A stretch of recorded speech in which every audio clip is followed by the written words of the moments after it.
Good afternoon. I have that it's 3:30. We're going to start the next session. My name is Bill Richards, and I'll be one of the moderators, my co-moderator. Push this button here. I'm sorry. Hi, I'm Dr. Marissa Howard-McNatt from Atrium Health Wake Forest Baptist.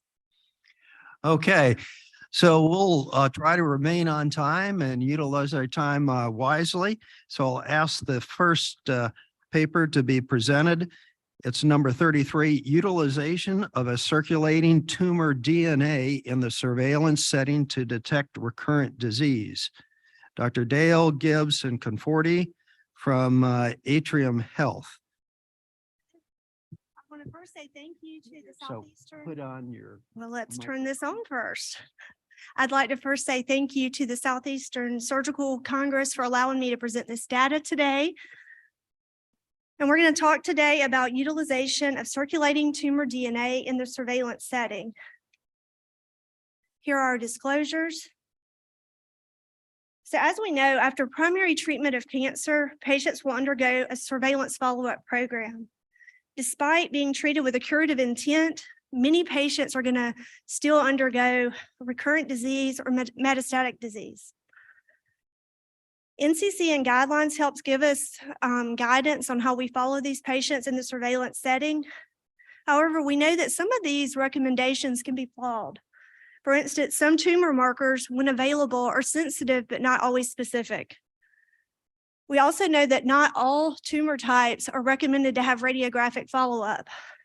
Unfortunately, recent studies have shown that patients who present with abnormal clinical exams or who are clinically symptomatic upon presentation have a worse survival secondary to their recurrence, if we compared that to people who had recurrence detected radiographically. We also know that earlier detection of recurrence allows for earlier treatment interventions, thus improving survival. So what can we do to help follow these patients in surveillance? We do know that there are new studies that are coming out every day looking at circulating tumor DNA. These studies have been studied across multiple solid tumor types and have been shown to help detect molecular residual disease after treatment of surgery, assist with monitoring treatment response, and they also can be beneficial for detecting recurrent disease months prior to imaging. So when we talk about circulating tumor DNA, I think there's two important things to know. There's two main types. There's tumor naive, which means they are testing blood for pre-selected panels of actionable tumor mutations. And then there's tumor specific. The tumor specific uses this patient's tumor to actually build a specific individualized profile that we can then test the blood for. So how does it work? I hope you guys can see the slide. But basically, for tumor specific, we request tumor blocks from the patient's primary biopsy or surgical pathology, a customized signature profile using at least 16 of the most prevalent genomic markers from a patient's primary tumor or biopsy is then created using whole exomes gene sequencing. Then serial blood draws are drawn to obtain testing for the presence of circulating tumor DNA using PCR detection. A person is considered ctDNA positive if they have 2 or more of the targeted mutations identified in their plasma.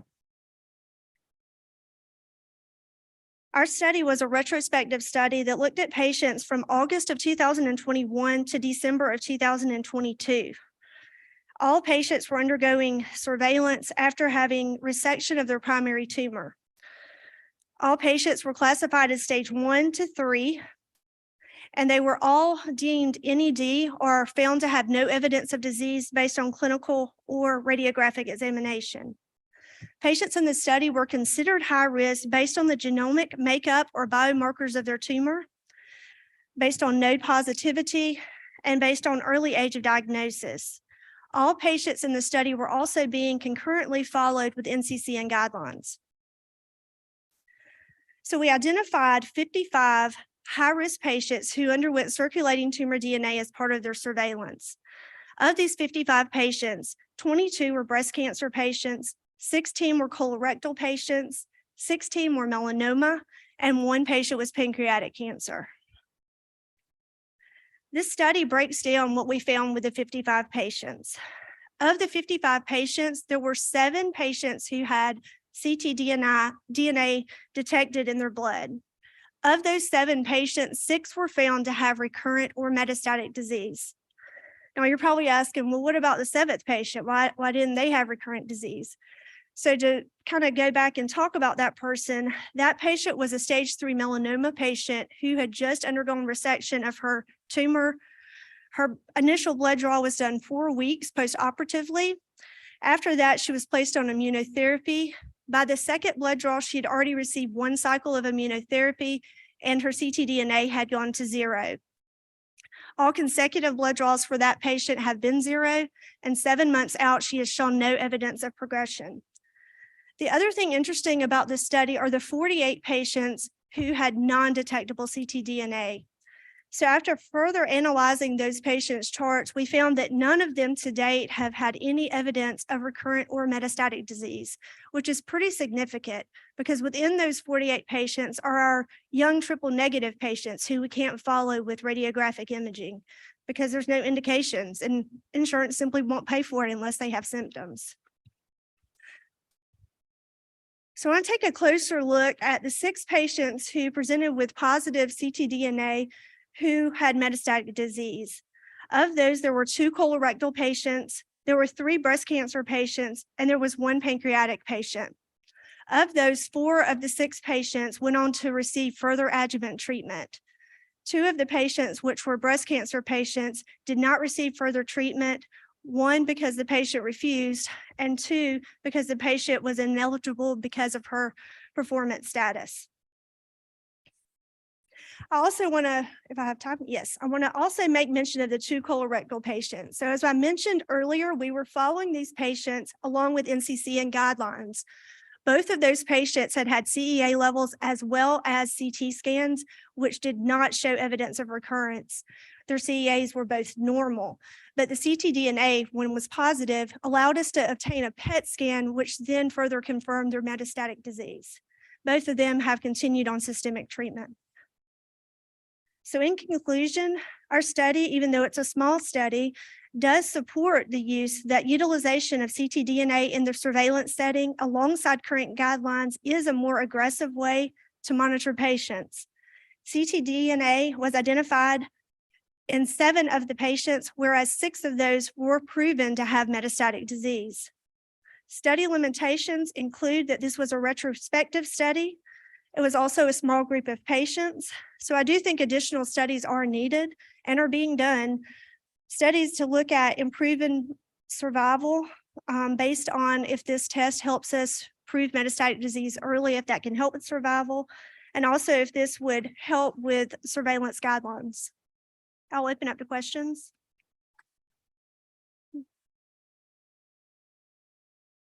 Thank you very much. Our invited discussant will be Jennifer Whittington from Mount Sinai, New York. Thank you to the Southeastern Surgical Congress for inviting me to discuss this excellent paper. And I would like to sincerely congratulate Ms. Gibbs and her team on an excellent presentation. And also thank you for sending me your manuscript that's superb in advance for my review. Your team utilized a novel approach by adding serum ctDNA as part of the standard oncologic surveillance for malignancies of the breast, colon, pancreas, and skin and soft tissue, including melanoma, over the course of 2 years follow-up, which, as we know, is the most common time for patients with high-risk malignancies to develop recurrence. You approach a timely and important dilemma. Is radiographic surveillance enough? And although we do utilize serum biomarkers of CEA and CA19-9 for colorectal cancers and pancreas cancers respectively, as many surgeons who offer oncologic care know, these serum biomarkers are not perfect. And for some patients, as you mentioned, who are CEA non-producers, or they don't have the glycoprotein moiety to recognize CA19-9, these biomarkers are not applicable at all. Although your study is retrospective and underpowered with only 55 patients, it is striking that you are able to detect early recurrence for 7 patients with stage 1 to 3 malignancies prior to any radiographic evidence of recurrence, which is almost 13% of the patients in your study, with the distribution being 3 patients with breast cancer, 2 with colon cancer, 1 with pancreatic cancer, and 1 patient with stage 3 melanoma. As you describe, each of these patients were able to start additional systemic treatment earlier than they would have if they had been followed by standard radiographic and biomarker surveillance. Arguably, these patients may perhaps have an impact in their overall survival because of the more expedient identification of the end of their disease-free interval and initiation of systemic treatment. I have 3 questions for you. First, you refer to these patients as high risk. How many of the patients in total and in the early recurrence group had neoadjuvant treatment, and how do you think this would impact your findings? Secondly, how many of your patients, if any, had targetable mutations like MSI high satellite instability for colon cancers who may have been treated with immunotherapy, or melanoma patients with BRAF mutations? How do you think early detection of recurrence in these patients could change course of therapy for them? And lastly, I work at a safety net safety net setting, caring for many patients who are immigrants and undomiciled. With this information, how much does this test cost? And with that, can we provide equitable care with this new technology? Again, congratulations on your presentation, and thank you again to the Congress for the invitation. Thank you for these questions. So I'm going to try to answer these. Question number 1, she asked about the high-risk patients. She wanted to know what our total was looking at if they had received neoadjuvant treatment. Whereas our study did not focus on the use of neoadjuvant treatment, I do not have that clinical data available at this time. I can answer that in the patients who recurred. So in the patients who had recurrent disease, there were 2 breast cancer patients who were offered neoadjuvant treatment prior to having the surgery. Of those 2 patients, one had 1 cycle of treatment and discontinued early secondary to side effects. She then went on to have surgery and had significant residual disease with her surgery as expected. The second patient did receive all of her neoadjuvant treatment, but unfortunately did not respond well and did not obtain a complete pathological response. So both of those patients were expected to have a higher risk of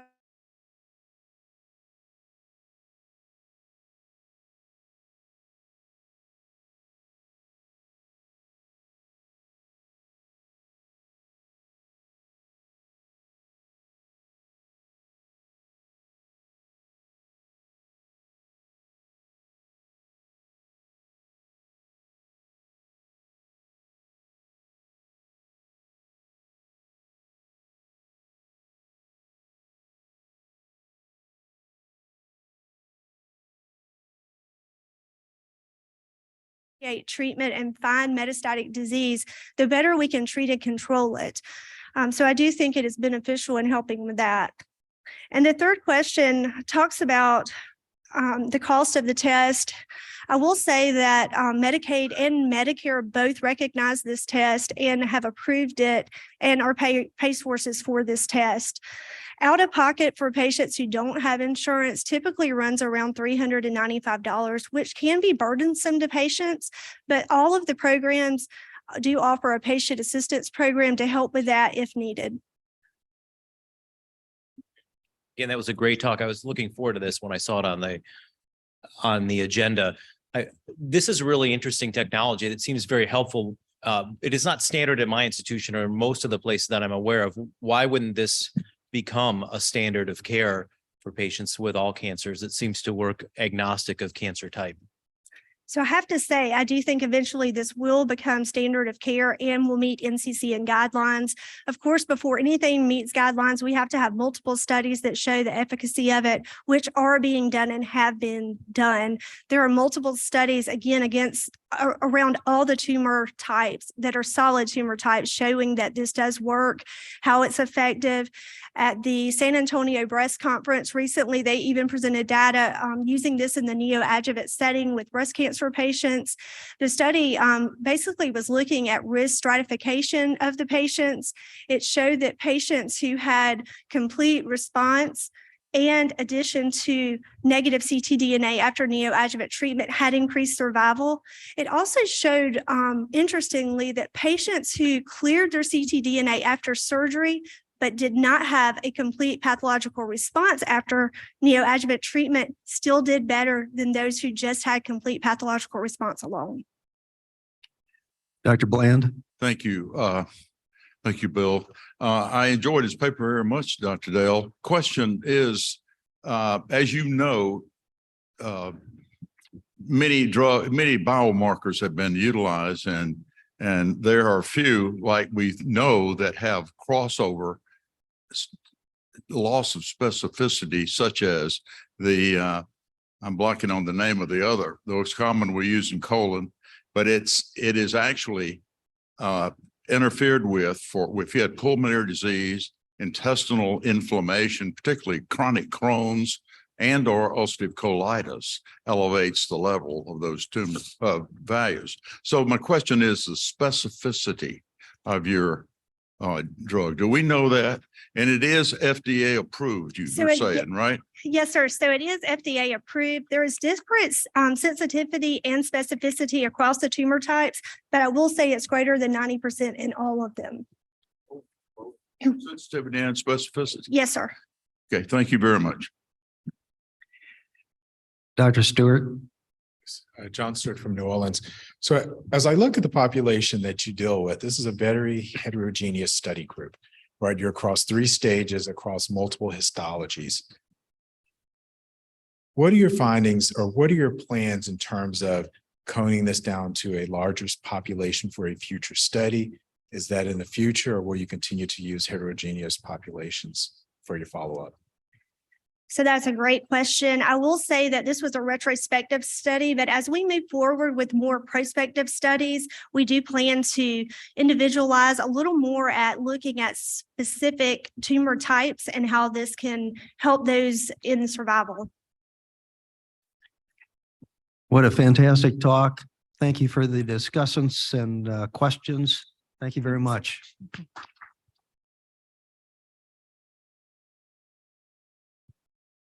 Our next talk is entitled Duration of Antibiotic Prophylaxis for Ballistic Fractures to the Extremities by Doctors Kath, Collins, and Myers from Eastern Virginia Medical School.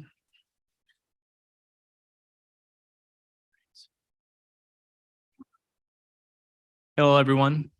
My name is Nathaniel Faber. I am a third-year medical student at Eastern Virginia Medical School, and this is our study. Thank you to the Southeastern Surgical Congress for the privilege of the podium, and thank you for the introduction.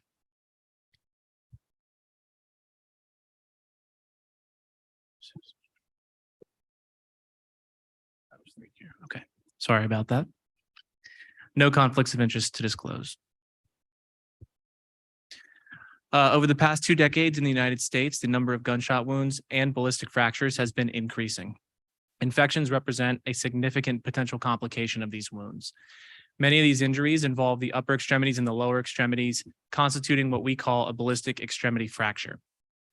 Despite prophylaxis using antibiotics being a staple of what we do for these wounds, today there still remains no general agreement on the most effective type, duration, or route of administration of antibiotic prophylaxis.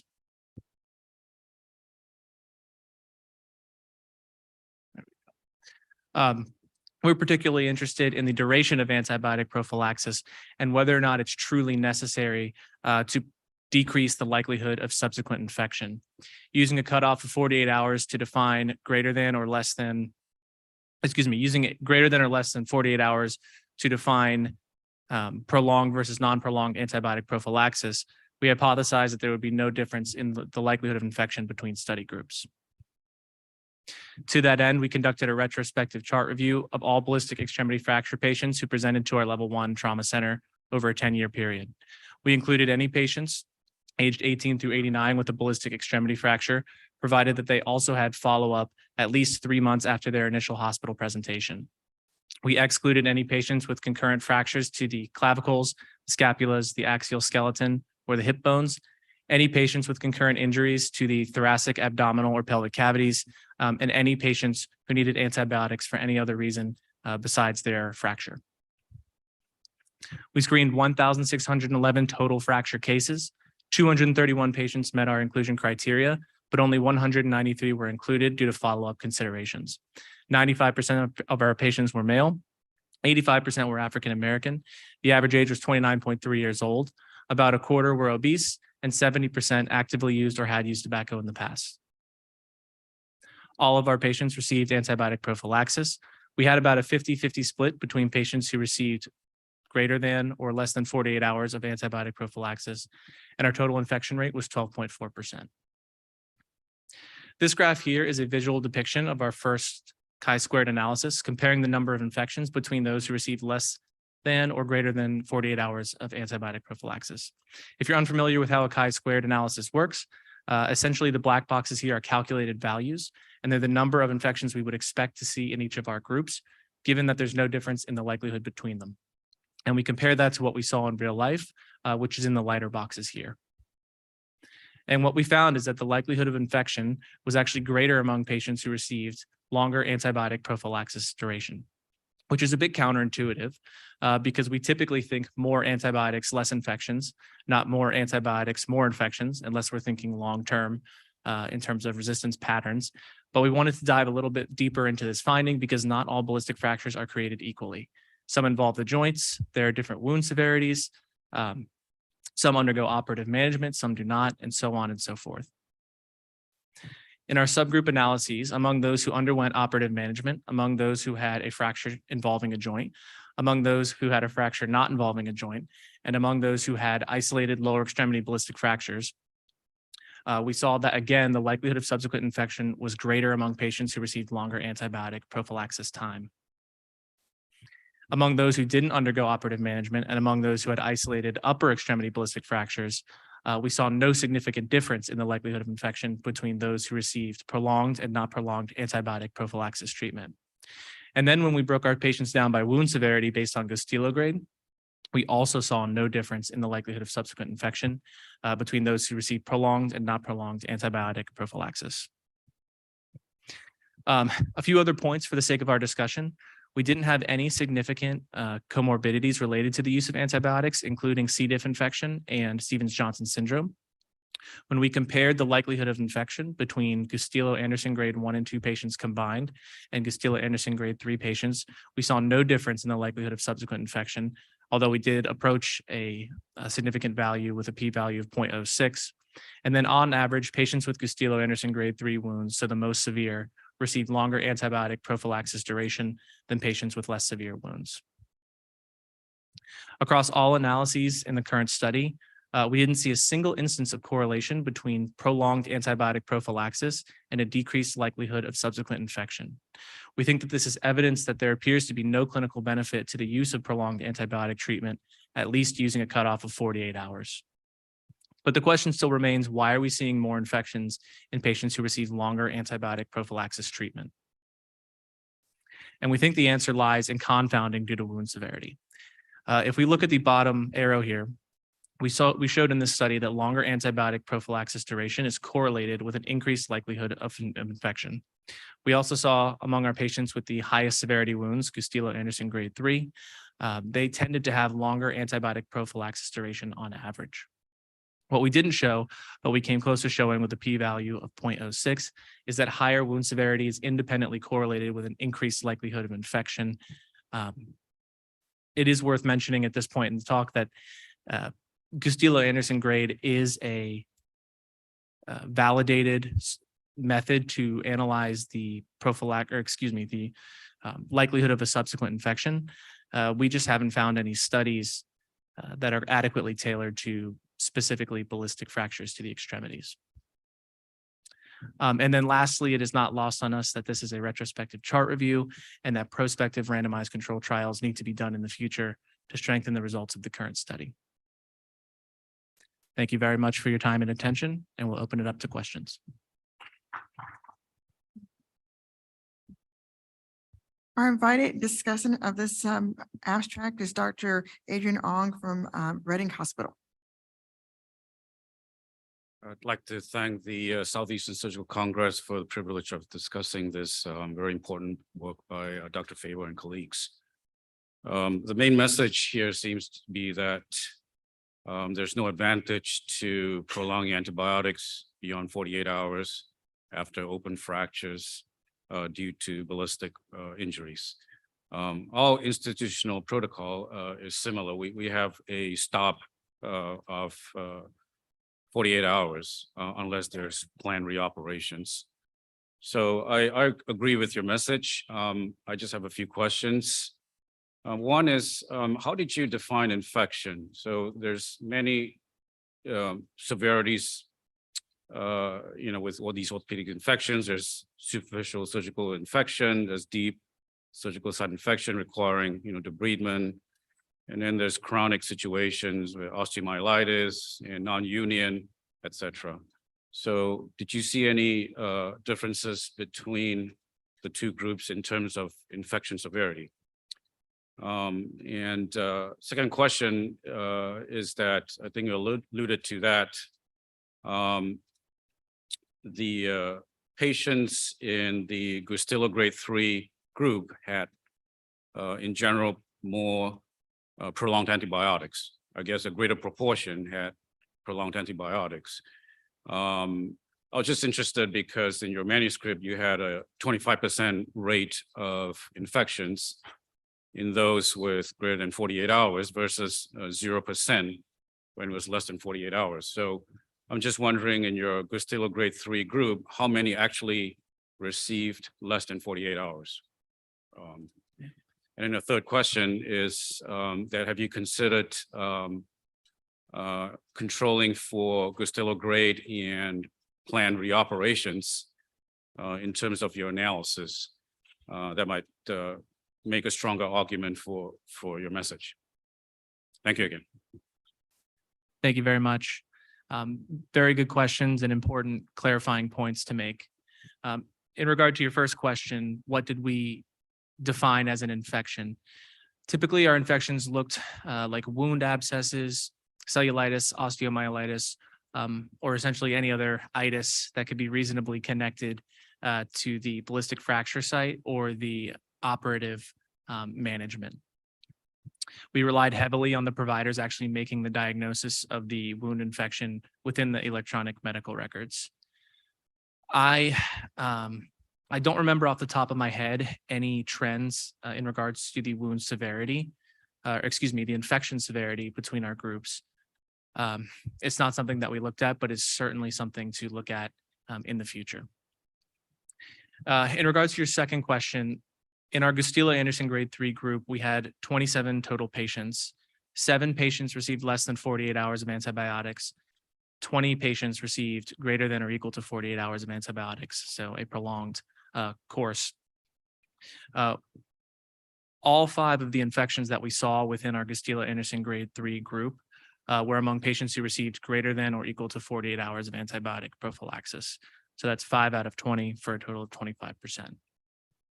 This N value is a bit too small for my liking to make a generalized comment on what this could mean, but it is certainly something to look into in the future.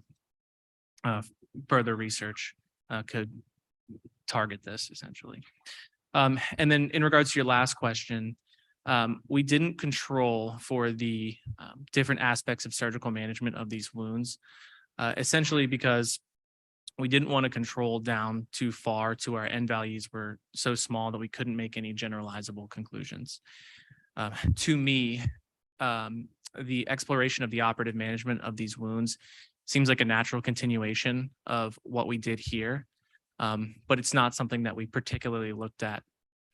In our manuscript, a couple of things that we noticed while looking through the data, some potential confounding variables along with wound severity could be the success of the washout, time until wound closure, or the need for myocutaneous flap coverage. But certainly something to look into in the future, just not something that we looked at in the present study. Thank you. Hey, Caleb Butts, University of South Alabama. Great presentation.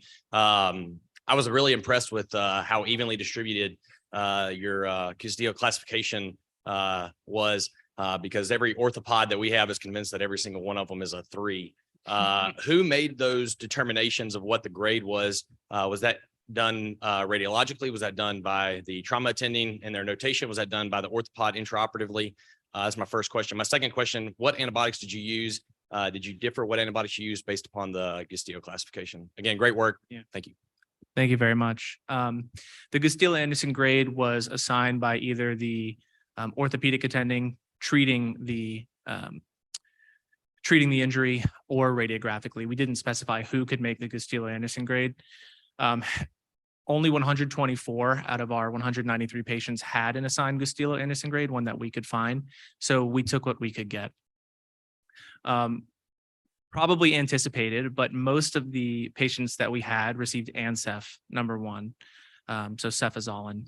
Other antibiotics used included vancomycin, cephalexin, tobramycin, and a few others that were used here and there. Bacitracin ointment was used a lot as well. In regards to trends between the groups, in terms of what they received, I didn't notice any difference that I could comment on up here. Very quickly, Nathaniel McQuaid from Cleveland. Very nice work. You had a 10-year study duration period. Did you notice any changes that correlated with your findings over that 10-year period in terms of change in practice or introductions of protocols? Yes, we did. Two big trends that we noticed were, #1, the number of ballistic fractures and gunshot wounds was increased over that 10-year period. We saw significantly more wounds, for example, in 2019 than we did in 2012 or 2011. In regards to the treatment of these wounds, it's not something that we recorded, but I would say, the number of antibiotics, at least from the data that I collected, has been increasing over that time as well. I have no explanation for that, just something that I've noticed while digging through the data. Thank you. Okay, well, thank you very much. And thank you for being, and congratulations on being a gold medal finalist in this presentation. Thank you.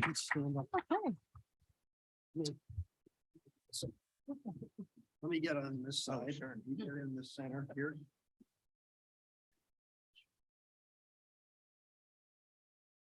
Congratulations on a really nicely presented paper. Thank you very much. This is yours.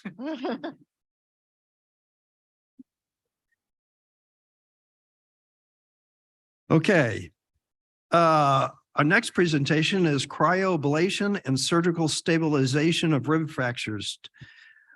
Doctors Jensen, Green, Porter, Singh, Diefenbacher, Thomas, and Sachdev from Atrium Health.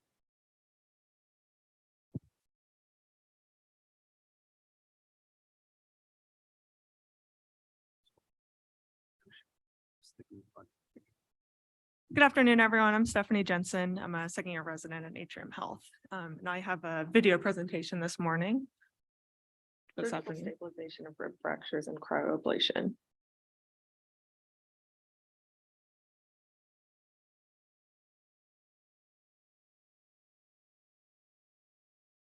Pain control is a key tenet of rib fracture management. SSRF was initially recognized for its ability to improve outcomes among patients with flail physiology.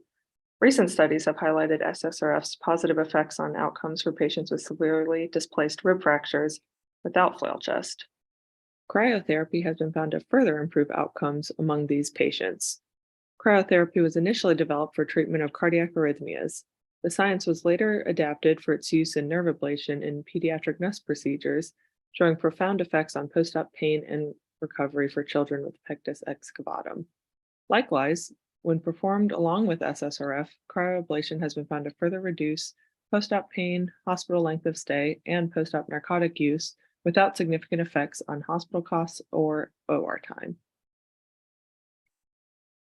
Seen here is the cryoablation probe. The desired temperature and length of cooling are set on the device. We use a temperature of -70 degrees Celsius for 120 seconds. The system delivers nitrous oxide within the probe at a high rate, resulting in rapid cooling. Frost can be seen forming at the tip of the probe as it cools. The shaft has a braided insulation that prevents it from cooling below -10 degrees Celsius. Once the set amount of time has elapsed, the probe is actively defrosted. The probe is ready to be removed from the tissue and applied to the next nerve.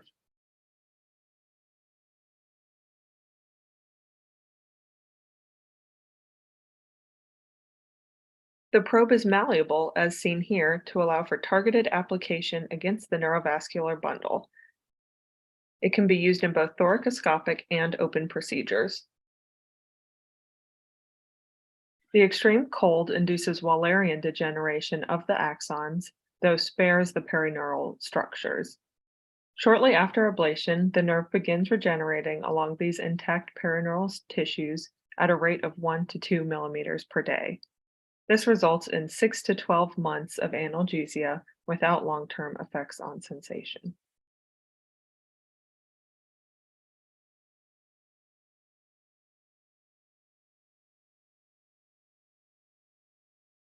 We present a case of a 44-year-old male with a history of opiate use disorder who presented following a fall from a 25-foot ladder onto concrete. He sustained significant chest wall trauma, including fractures to all of his right-sided ribs and a flail segment spanning ribs 3 through 9. Many of these fractures were displaced. He additionally had a right clavicle fracture and multiple orthopedic injuries. He was admitted to the floor on nasal cannula. His CT imaging demonstrates his many posterior and lateral right rib fractures, many of which are significantly displaced. He additionally has a small right hemothorax.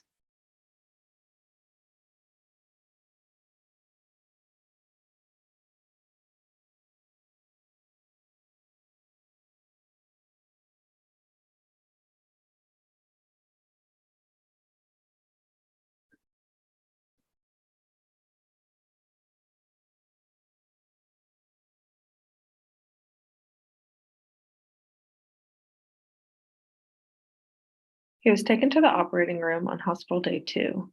He underwent VATS, evacuation of hemothorax, cryoablation of levels 3 through 9, and surgical stabilization of posterior ribs 4 and 5, and lateral ribs 3, 5, and 6.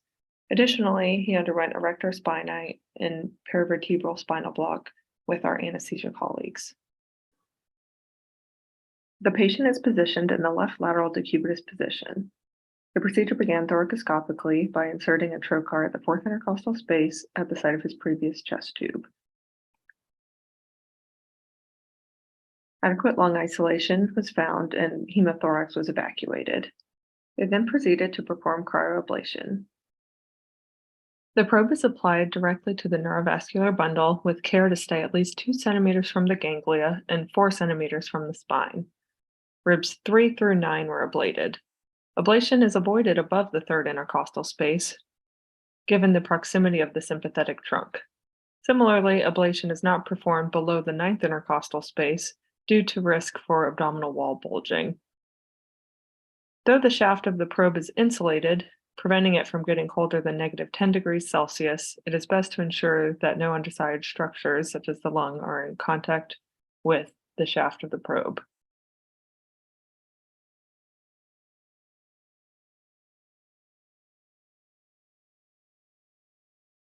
Once the cryoablation was completed, we moved on to complete the rib plating.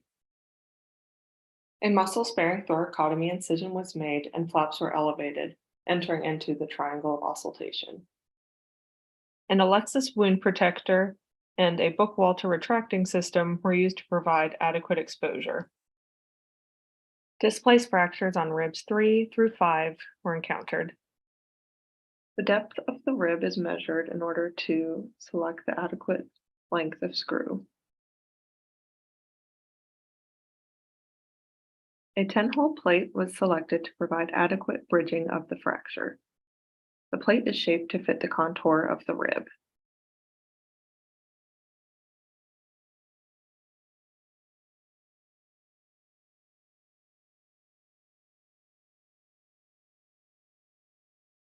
The rib is fixated with 3 screws on each side.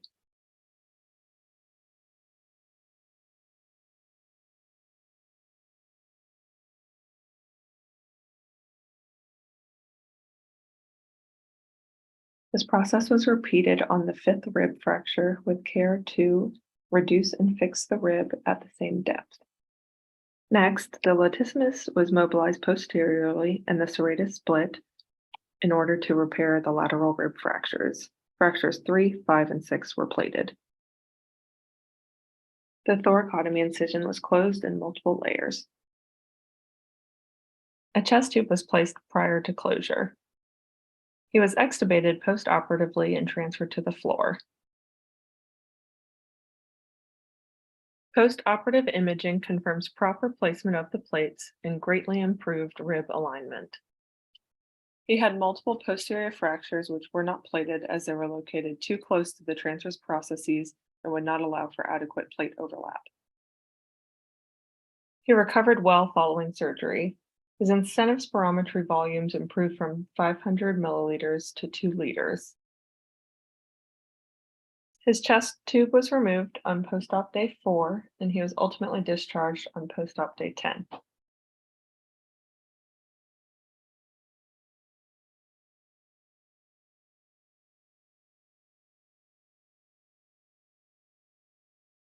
Thank you. I'll be happy to take any questions.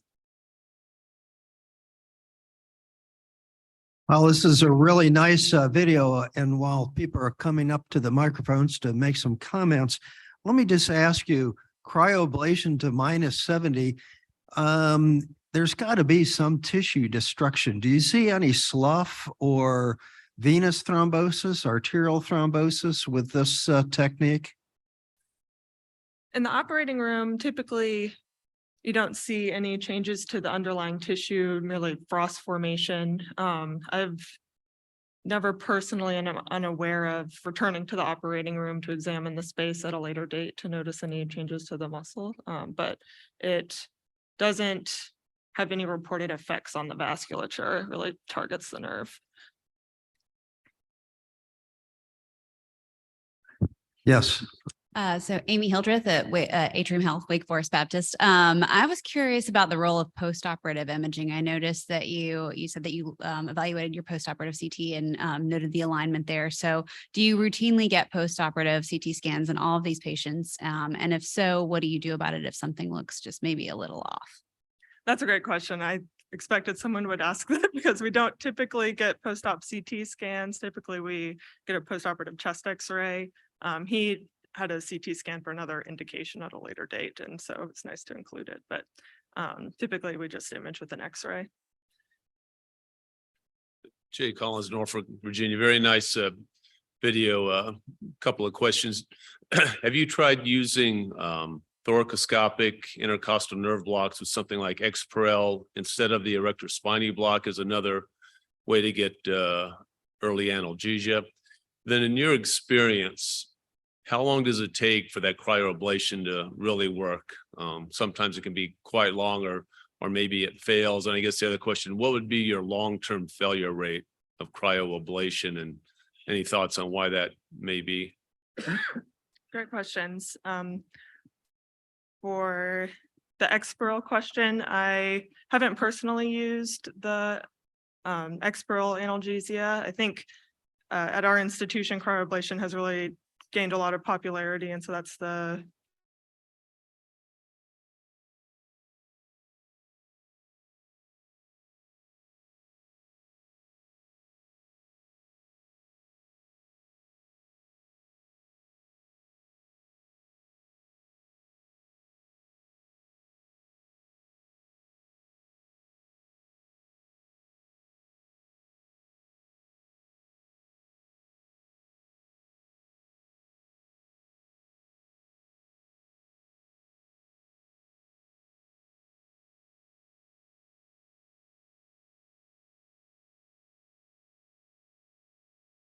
and we see something similar in our trauma patients, although they have a lot of confounding injuries and factors that play into their pain control.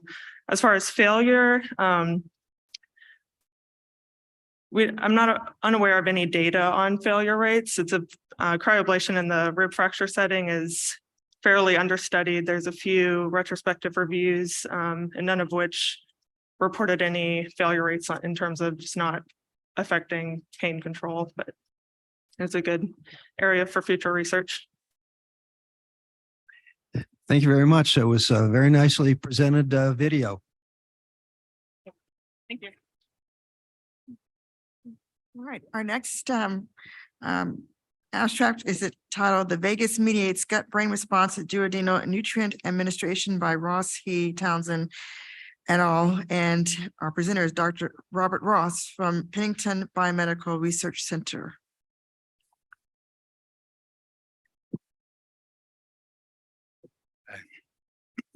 Thank you very much for having me.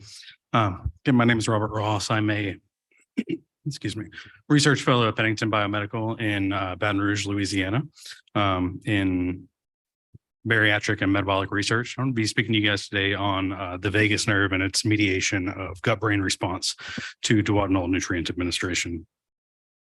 I have no financial disclosures. So obesity has continued an upward trend worldwide, increasing the global burden of diseases such as diabetes, cardiovascular disease, cancer, many, many others. Bariatric surgery is the most effective and durable treatment for obesity.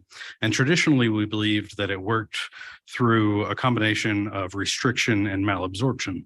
But that's been disproven as the primary driver of long-term weight loss in gastric bypass. Our lab is primarily focused on understanding and really getting to the bottom of why bariatric surgery does have such profound long-term weight loss. So everybody's familiar with walking into the hospital early in the morning and seeing some nice fresh donuts out there. I think we all have kind of the same immediate response. We love them. Our bariatric patients absolutely love them just as much, more than we do sometimes.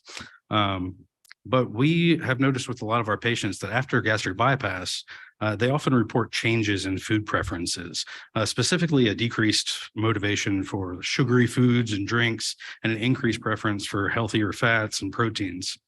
So we wanted to kind of get to the bottom of why that is. This change in food reward is actually well documented in the literature through multiple studies from multiple authors. The gut-brain axis, specifically via the vagus nerve, has actually been shown to mediate the preference for sugar in mouse studies. So our study aims to further evaluate that vagal pathway of the gut-brain axis in response to direct duodenal protein administration. So there won't be a test on this figure at the end of the presentation. This is more here just to demonstrate the complexity of what we usually simply refer to as the gut-brain axis. And it's not a very linear process. There are multiple processes that are happening simultaneously.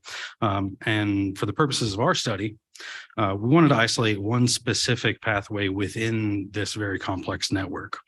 So what we believe happens is that sugars and fats bind to enteroendocrine cell receptors in the small bowel mucosa. Those cells synapse with vagal neurons, and the vagus nerve actually communicates with the caudal nucleus of the solitary tract in the brain. The caudal nucleus then relays that signal to the rest of the brain and mediates that behavioral preference for certain nutrients. So in our study, we took 7 male black 6 mice, about 12 weeks old, 24 grams on average. They were placed under anesthesia, and a transgastric duodenal feeding tube was placed via a laparotomy. A counter incision was made at the ligament of Treitz, and the neck was then opened to expose the left carotid artery, which was dissected to isolate the left cervical vagus nerve. That nerve was wrapped with 2 platinum iridium wires and connected to a differential amplifier, which allowed us all of that to say that we were able to record the vagus nerve and its actual signal throughout the study. So we recorded the vagal response to a vehicle, which was water in our study, and then glucose with an inhibitor of glucose absorption or fluorescein, and then hydrolyzed protein. So our initial results just with the vehicle or water administration showed a no change from baseline activity in vagal signaling. Vagal response to glucose, and this has been shown before, we redemonstrated this, was significantly increased in vagal signaling. And then with co-administration of glucose and fluorescein, that inhibitor of glucose absorption, that signal was actually abolished completely. And then what we got very excited about was that administration of protein directly to the duodenum similarly increased the vagal signaling close to what we saw with glucose administration. These are kind of those past several graphs just combined together so you can see the differences between all of them. We did utilize we utilized the each specimen as its own control for a baseline, as well as through each one of the nutrient administrations. So overall, that duodenal administration of glucose and protein was detectable, demonstrated a robust increase in firing rate, and exhibited a stable baseline activity without responding to osmotic pressure gradients. So here we're looking at peak firing rates. Again, this demonstrated a stable baseline water and glucose plus inhibitor, and then an increased response with both dextrose and protein. Interestingly, the response to protein, while we didn't get the gold star 0.05 for RP, we were approaching significance with dextrose actually showing a larger response to protein. I think we would have crossed that threshold if we would have added a couple of more animals for this study. So in conclusion, protein's an essential energy source and its intake is highly regulated. A portion of this regulatory pathway involves autonomic parasympathetics, largely via the vagus nerve, and gut-brain communication via the vagus nerve. Emanating from the duodenum is protein sensitive, easily measurable in mice. So examination of these signaling pathways may help to elucidate how those nutrient signals from the intestine are altered when applied to obesity and bariatric surgery mouse models. And we hope that this may provide some new targets for both medical and surgical therapy in the future. Next steps for our study, further examination of these signaling pathways, and then regional administration mimicking bariatric surgery, so administering directly to further down the jejunum, and then utilizing alternative protein sources, and then quantifying the changes in neuroendocrine signals. Lastly, I'd just like to thank my research mentors, Dr. Vance Alba and Dr. Phil Schauer, and our neuroscience collaborators, and thank you to the Congress for inviting me to speak here today. I'll take any questions. Our invited discussant is Dr. Jessica Burgess from Eastern Virginia Medical School. Good afternoon.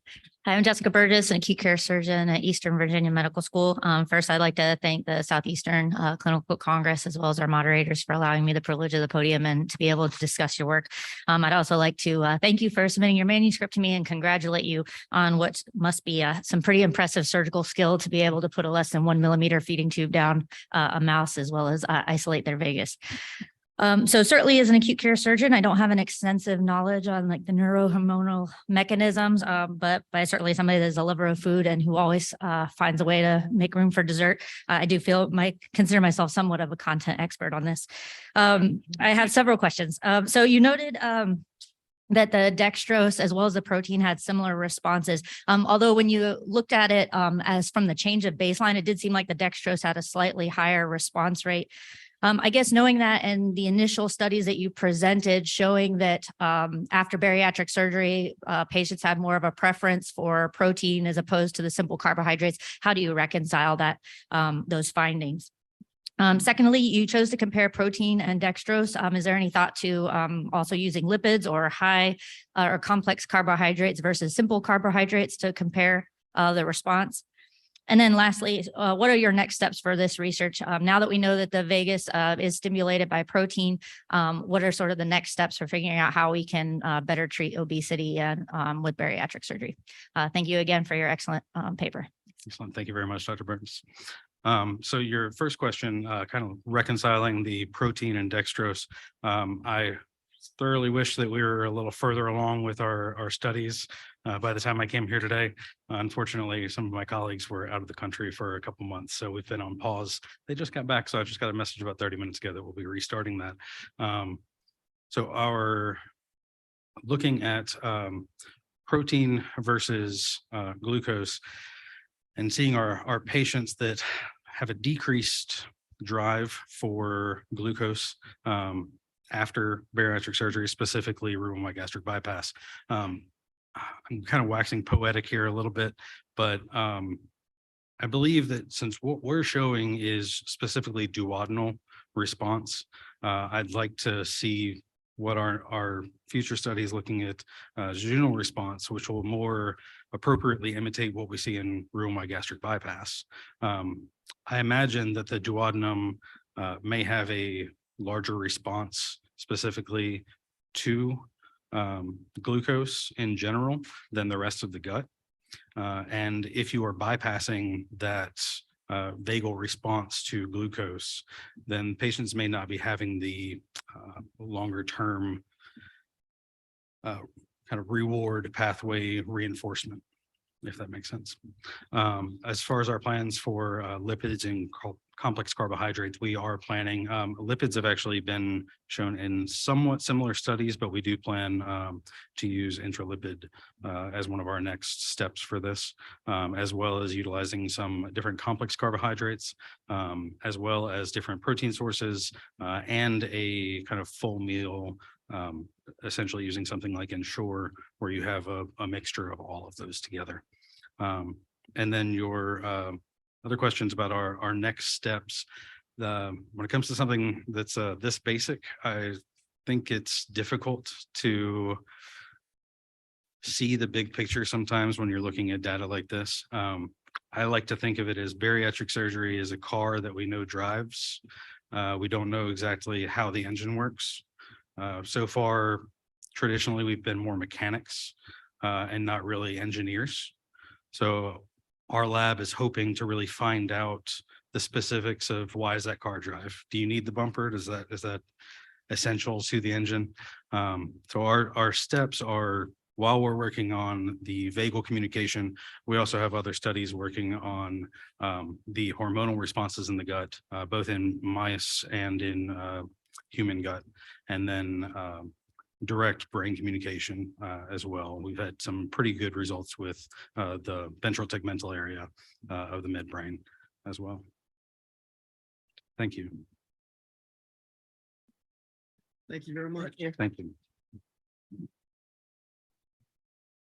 Our last presentation for this afternoon is longitudinal study of emotional intelligence, burnout, and well-being of surgical and medical residents. Doctors Wasfi, Kirkpatrick, Barber, Hella, Anderson, and Vogel to be presented by Dr. Wasfi. Thank you for the Surgical Congress for allowing me to present the paper.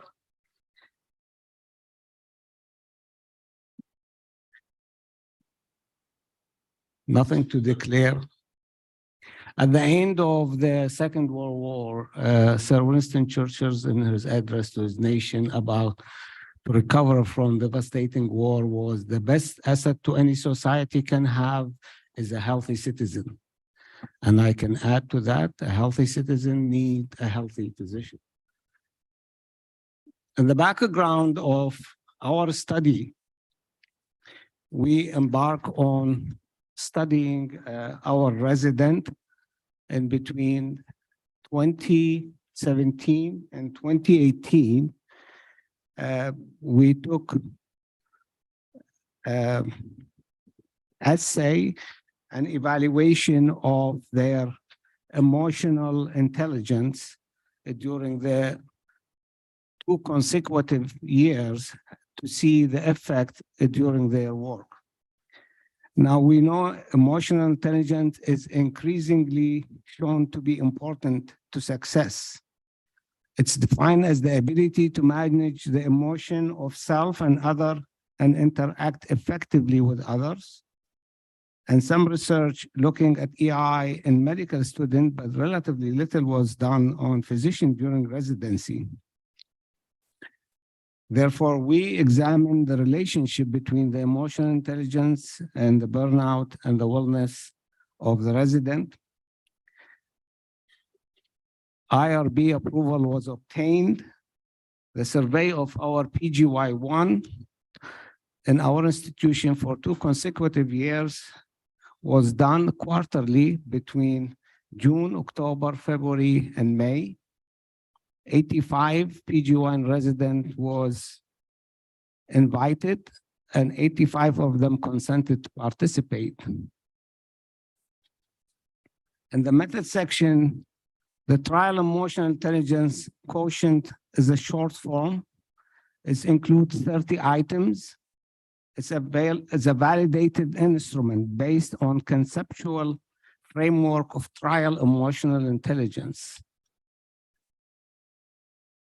The Maslach burnout inventory, which is 17 items, is a validated measure of burnout with a 3 subscale: emotional exhaustion, depersonalization, and personal achievement.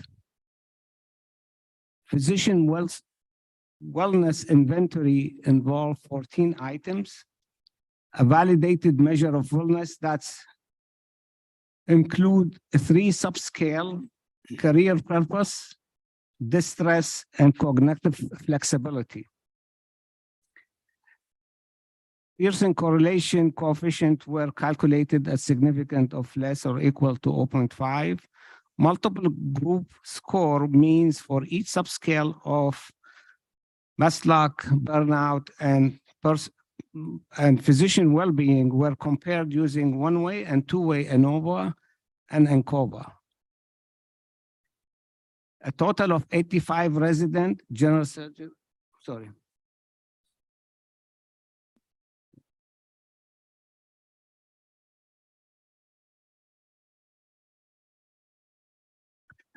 total of 85 resident general surgery, orthopedic, OBGYN, podiatry, emergency medicine, emergency medicine and internal medicine, as well as family medicine. There were 41 male and 44 female. The responder were 100%. However, we have to drop 4 out of the 85 because they did not finish all the 4 essays. Emotional quotient was range of between 4 to 6 out of 7, and overall mean 5.5.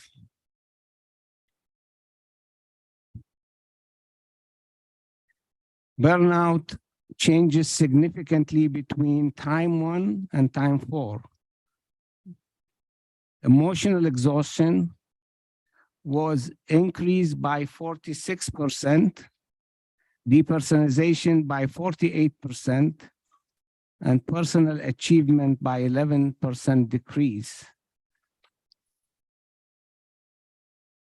Physician wellness domain changed significantly between time 1 and time 4. Career purpose was decreased by 12%, distress by 30%, and cognitive flexibility by 6%. Emotional exhaustion, emotional quotient were independently assessed with each burnout and well-being domain at the baseline and with changes over time. Emotional exhaustion, emotional quotient was correlated with the development of burnout. Emotional exhaustion increased over time, was significantly correlated with the EQ, and as was depersonalization increased, and achievement decrement was also significant. Emotional quotient was correlate with the reduction in physician well-being.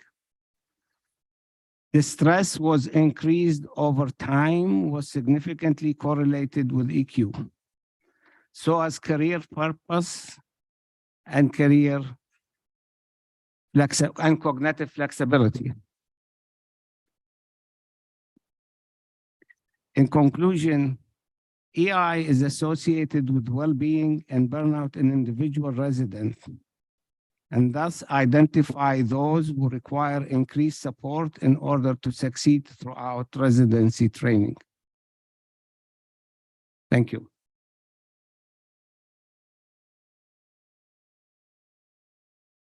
Okay, Dr. Amy Hildreth from Atrium Health is going to be our invited discussant. Thank you. I would like to thank the Southeastern Surgical Congress and the moderators for the opportunity to discuss this important work, and thank the authors for providing me with a manuscript in advance for my review. It's very well written, and I commend it to your reading when it's published in the American Surgeon. We know at baseline that medical students demonstrate disproportionately higher levels of burnout than their age-matched peers, and that this trend only continues as they enter residency. Dr. Westby and his co-authors have sought to identify in their work factors that might mitigate this known risk for our trainees. So by evaluating the interaction between baseline emotional intelligence as measured by a validated scale at the beginning of residency and indicators of burnout and wellness, they seek to predict whether higher EI is a protective factor. And they found that at least to some extent, EI has a protective effect and is correlated with wellness and inversely with burnout. And I have several questions for the authors. Number one, you mentioned in the manuscript that EI could be viewed either as a static trait or as an ability that might change over time. And you report in the methods that the TEIQ was repeated quarterly along with the physician wellness and mosaic burnout inventories. However, you only report the results of your baseline measurement in the manuscript. Does this mean that you subscribe to the first view of EI, that it's static? Did the results of this inventory change over time? Second, did you see any differences between specialties when you looked at all of these scores across time? In your methods, question number 3, in your methods, you mentioned a wellness program for PGY1 residents that was held quarterly. What was the relationship between these inventories and the wellness intervention? And was the wellness intervention the same over time over the course of your 2-year study? And finally, you demonstrated that while EQ correlated with well-being and also correlated negatively with burnout, there is not a correlation between EQ score and the change in burnout and wellness constructs. Could you speculate about the reason for this? And since this is the case, is EI truly protective? So thank you very much for the opportunity to discuss this work and for the privilege of the floor. Thank you. Thank you, Dr. Hildreth, and for all these important questions.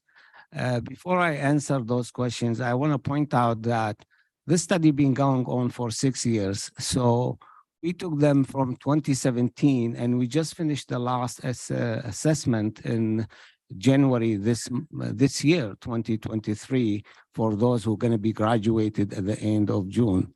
So we went through the whole residency from the beginning of their residency, and my purpose was initially just to take the surgical group, but I have to do the medical at the same time, and it was interesting the differences between the group and how it works.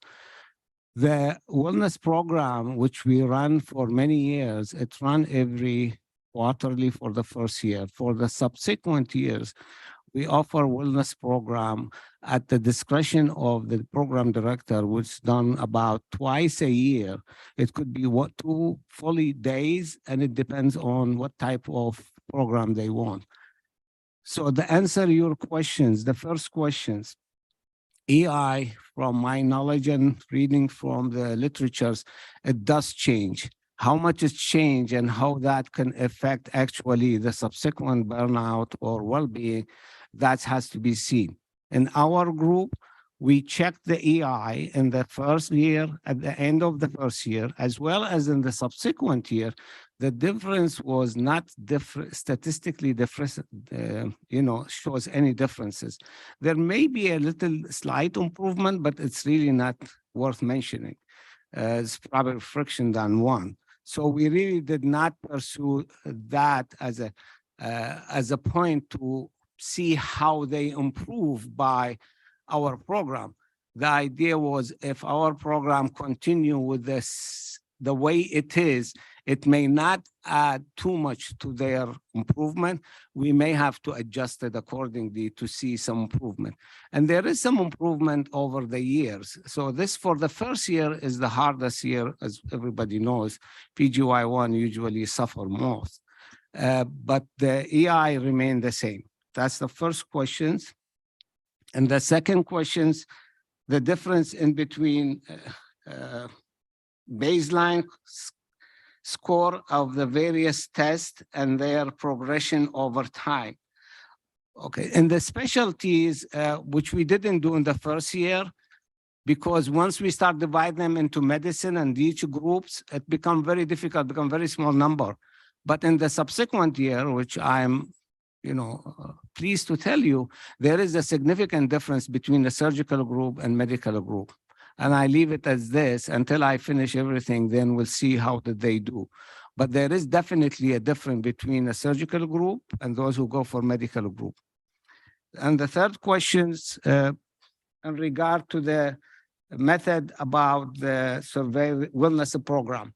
So these survey were done in person. None of these was done in the even during COVID, we done that. I myself was done it personally, and each individual resident will fill it up. But the first year they did it during the Wellness Day. So that has done easily before the COVID and after COVID, but during COVID, we have to stop.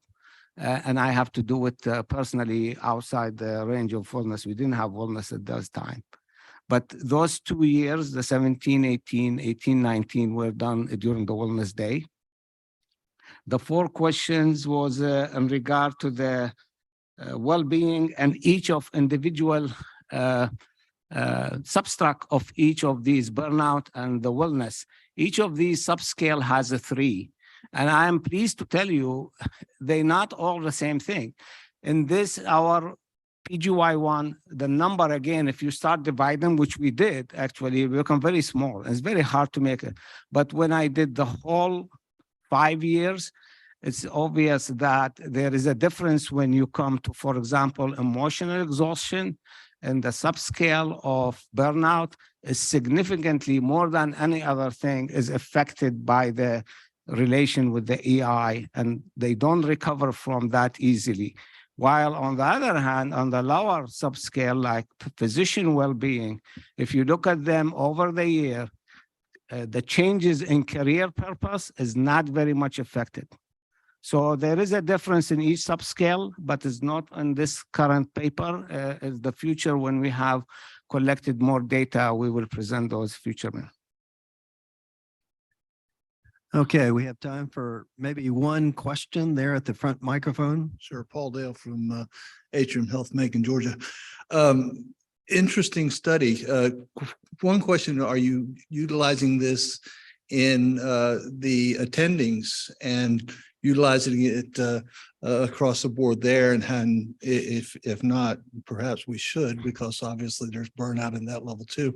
And I was wondering, it seemed you started the study in May and ended later on. Was it transitional through the year? Is that what you wanted to do, to see how it progressed during the years of residency? Is that what you were looking at? Yes, we wanted to start from beginning of the year, which we did it quarterly, but in the subsequent year, we did it once a year. It's usually at the middle of the year.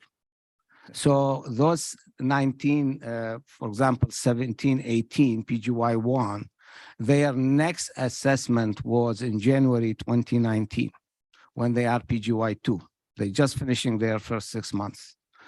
As far as the purpose of all this study, we believe wellness program is important for health of residents. The question is what kind of program and how much you can help them. And I think there is a group of residents who may need more attention, whether it's a specialty or individual person, they need more attention than others. And that's what the idea is.